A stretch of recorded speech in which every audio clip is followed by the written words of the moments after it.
तो चांद पर जय हिंद। जी हां, चंद्रमा की सतह पर चंद्रयान-3 के उतरने का काउंटडाउन शुरू हो गया है और चंद्रयान-3 का लैंडर अब चांद के बेहद करीब पहुंच चुका है। लैंडर ने दूसरी डीबूस्टिंग सफलतापूर्वक हासिल कर ली थी और अब कैसे ये सॉफ्ट लैंड करेगा और क्या कुछ आगे होगा, एक रिपोर्ट के जरिए हम आपको समझाने की कोशिश करेंगे।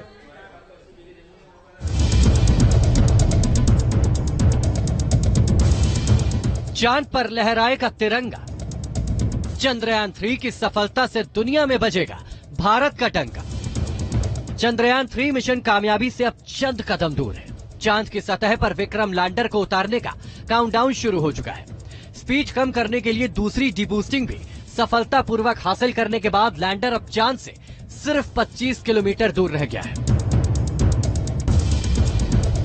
इस तस्वीर को इसरो ने जारी किया है, जिसमें दूसरी डीबूस्टिंग के बाद विक्रम लैंडर चंद्रमा की सतह से न्यूनतम दूरी 25 किलोमीटर और अधिकतम दूरी 134 किलोमीटर रह गई है। इसरो के मुताबिक अब यहां से लैंडर को चांद पर उतारने की प्रक्रिया धीरे धीरे शुरू हो गई है। सॉफ्ट लैंडिंग से पहले की प्रक्रिया के तहत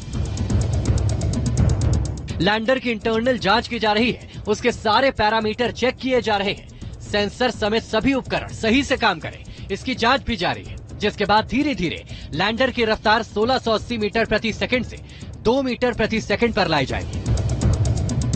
चंद्रयान-3 का लैंडर 23 अगस्त की शाम करीब 5:45 पर चंद्रमा की सतह पर उतरेगा।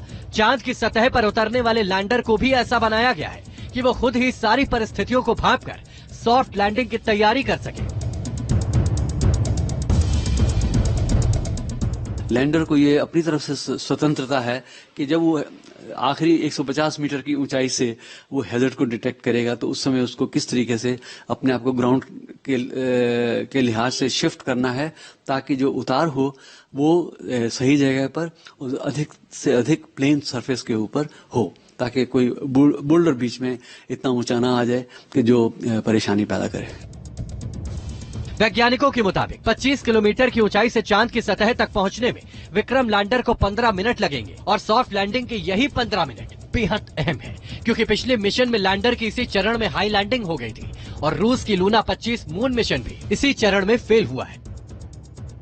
तो जो 15 मिनट का जो टाइम है जिसमें ये 30 किलोमीटर लगभग 30 किलोमीटर की ऊंचाई से लैंडर जो है चंद्रमा की धरती पर उतरेगा, वो बहुत ही नाजुक क्षण है। वो कई चरणों में उस प्रक्रिया को किया जाना है, जिसमें कि शुरू में तो एक तेज रफ्तार से इसकी गति को कम किया जाएगा, उसके बाद जो है ज्यादा धीमे धीमे तरीके से इसकी गति को कम किया जाना है। विभिन्न चरणों में विभिन्न ऊंचाइयों में जिस तरीके से लैंडर पहुंचेगा, उस समय हर समय जो है इसके जो सेंसर्स हैं उनके जरिए जो इन्फॉर्मेशन मिल रही है उसका कंपैरिजन होना मेमोरी की इन्फॉर्मेशन से, ताकि जो है ग्राउंड पे जो अगर कोई हैजर्ड है तो उससे बचने के लिए किस प्रकार से मूवमेंट होना चाहिए वो उतार के समय जो है वो तय हो जाएगा।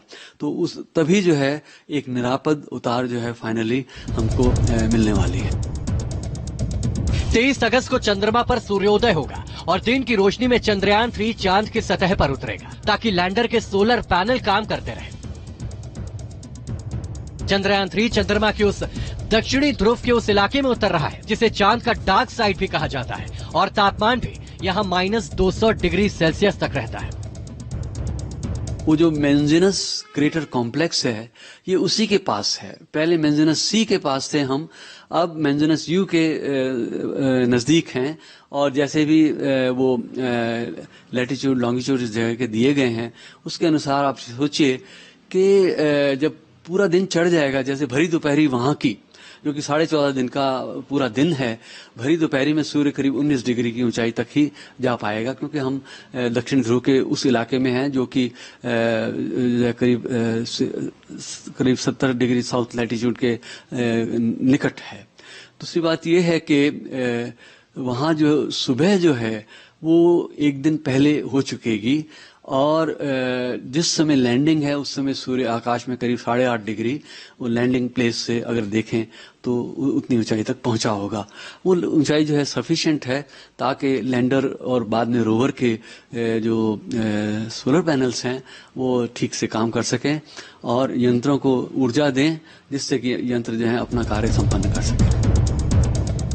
विक्रम लैंडर की सॉफ्ट लैंडिंग होते ही लैंडर से रैंप के जरिए 6 पहियों वाला प्रज्ञान रोवर बाहर आएगा और इसरो से कमांड मिलते ही चांद की सतह पर चला जाएगा। रोवर के पहिए चांद की मिट्टी पर भारत के राष्ट्रीय चिन्ह अशोक स्तंभ और इसरो के लोगो की छाप छोड़ेंगे। रोवर और लैंडर 14 दिन तक प्रयोग करेंगे।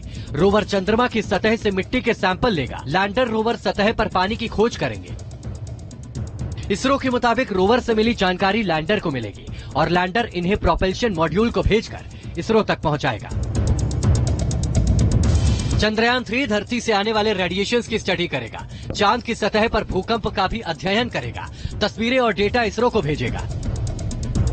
यानी पूरी दुनिया की निगाहें भारत के चंद्रयान 3 मिशन पर टिकी है, क्योंकि जिस दक्षिणी ध्रुव पर लैंडर उतरेगा वहां आज तक कोई नहीं पहुंचा है और वहां पानी होने की संभावना सबसे ज्यादा है। Team news nation. तो इसी के साथ एक छोटा सा ब्रेक ले रहे हैं। ब्रेक के बाद भी खबरों का सिलसिला लगातार जारी रहेगा।